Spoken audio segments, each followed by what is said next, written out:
Narodila sa 28.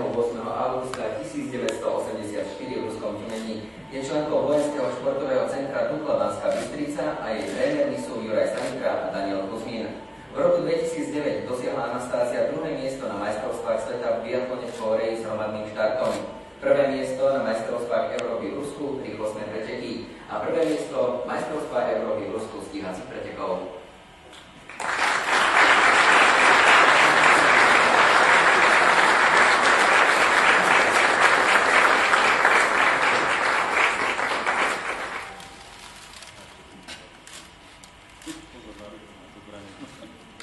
Srdečne blahoželáme a ďakujeme. To je Anastázia Kuzminová.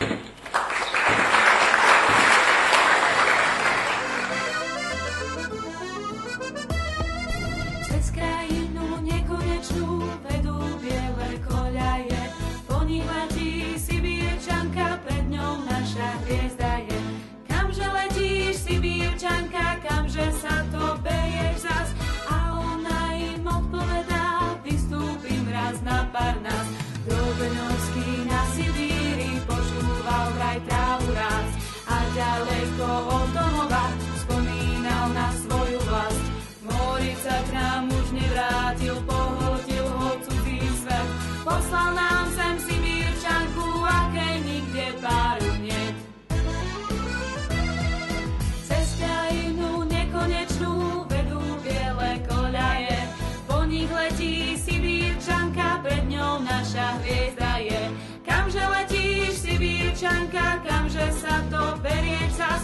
Ona všetkým odpovedá, vystúpim raz na Parnás. Zo slečny sa stala pani, na Slovensku našla vlast. Cítila, že pod Tatrami bude zase sláva rásť. Stále sa len usmievala, letela v tých stopách zas. Potom len tak mimochodom vystúpila na Parnás. Cez krajinu nekonečnú vedú biele koľaje, po nich letí Bystričanka, pre nás naša hviezda je. Kamže letíš, milá Nastia, kamže si to drieliš zas? Ona na to mám vás rada, bežím za vás na Parnás. Cez krajinu nekonečnú vedú biele koľaje, po nich letí Bystričanka, pre nás naša hviezda je. Kamže letíš, milá Nastia, kamže si to drieliš zas? Ona na to mám vás rada, bežím za vás na Parnás. Bežím za vás na Parnás. Po majstrovskom titule majsterky Európy si sa od Natálie Prekopovej naučila slovenskú hymnu veľmi rýchlo a na olympiáde si ňou potešila a rozplakala mnohých Slovákov. Koľko ti bude trvať, kým sa naučíš pieseň, ktorú na tvoju počesť zložili v Banskej Bystrici? Ja si myslím, že nebudem ju učiť a budem prosiť devčata, pospievali im to lepšie. Pre teba sezóna ešte neskončí. Ideš na posledné preteky na Kamčatku a ostávaš tam na prípravu do 28. mája, takže bude to druhá príprava? Это будет такие вяз выездение сезона, приправа на дальшую сезону, заклад тех километров, которые потребуем, aby ten výsledok udržať v dobrej pozícii, aby tie výsledky sa dalo opakovať v ďalšej sezóne. Na Kamčatke bude zrejme spolu s celou rodinou, takže bude tam i malý Jelisej a bude tam i zástupca tvojich rodičov, mama alebo otec? Moji rodiče останутся в Тюмени, ale letím s synčíkom na Kamčatku a s manželom, tam budú rodiče manžela. Takže kompletná rodina skoro z druhej strany. Skoro, áno. Dobre, budeme ti držať palce, aby ti sezóna, do ktorej ideš, vyšla, ale mne predsa len nedá. Ešte v doterajšej histórii tejto banskobystrickej ankety sa nestalo, aby som ti mohol rok dopredu gratulovať opätovnému získaniu titulu najlepšia športovkyňa Banskej Bystrice za rok 2010. Zisk 2 zlatých olympijských medailí, teda zlatej a striebornej olympijskej medaily ťa k tomu predurčuje. Už ťa nikto nemôže v tejto ankete predbehnúť.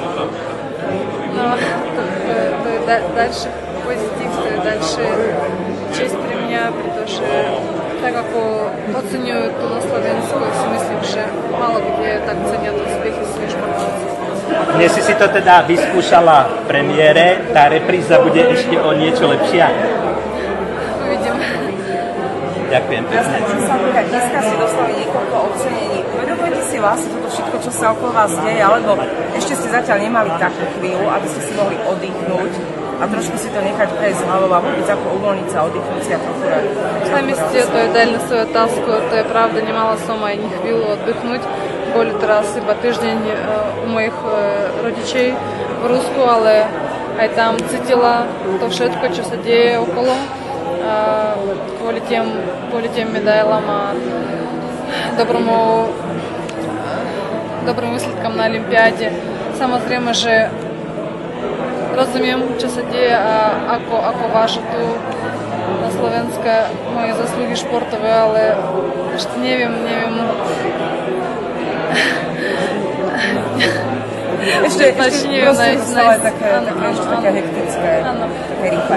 A ešte sa vás jednu vec opýtam, mesto sa vás chystá oceniť ešte aj inak. Chce si vás udržať za každú cenu tu v Banskej Bystrici, to už možno viete. A špekuluje sa, rozmýšľa sa, že možno nejaký pozemok, aby ste si tu postavili domček, alebo možno skôr nejaký byt. Čo by ste viacej privítali? Ako bude záležať, totiž to iba na vás, pán primátor povedal, že čo si vyberiete. No, mi veľmi páči sa Banská Bystrica ako miesto, ako príjemné miesto prebývania. Mňa synčika odchádzať odtiaľ to nechceme, takže všetko to je zbytečné, ale samozrejme, že nás by veľmi потешил и byt, pretože máme maličky a už skoro tam nezmiestимся osobne, keď príde k nám návšteva rodičia mojich a Danielov, tak potrebovali by sme väčší. Takže keď už, tak väčší, keby to mal byť nejaký takýto dar, tak väčší, priestranejší byt v tichej lokalite. Áno? By vás potešilo. Veď rozmýšľa sa, že bude jedno alebo druhé. Vy si máte povedať. Čo? Ja by som chcel ešte, vy ste to už teraz trochu odpovedali. Viackrát ste už vyjadrili vzťah k Slovensku ako v druhej vlasti. K samotnému mestu teda máte aký vzťah v Bystrici, ktoré vás teraz ocenilo? Prepačte, nemám tak veľa slovenských slovíček ešte v hlave, aby to krásne povedať, ale čo mám povedať? Mám rada Slovensko, mám rada Banskú Bystricu a veľmi sa páči vzťahy medzi ľuďmi a osobne k našej rodine, pretože my sme prišli na Slovensko ako sudzi a teraz ako svoji. Za to ďakujem.